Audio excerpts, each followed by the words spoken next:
wash the chicken thigh and with lemon and cut it up. Now I'm going to season it. I have some teriyaki sauce. Put a little teriyaki sauce, a little soy sauce, mushroom soy sauce. We're going to put some all-purpose seasoning, some black pepper, onion powder, and some garlic powder. We're going to leave that to marinate for like a half an hour. Just going to cut them little squares. And think what we're going to put garlic.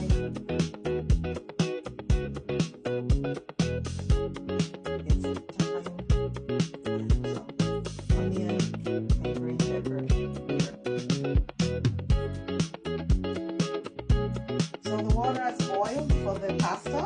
Put a little salt and a little oil.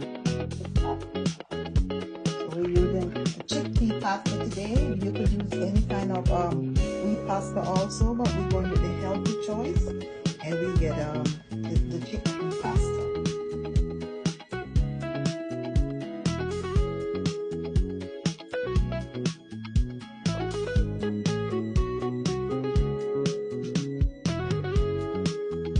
I'm gonna saute.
The chicken and the sauce, and we're going to let that cook 2 more minutes, and that's it, and our meal will be ready.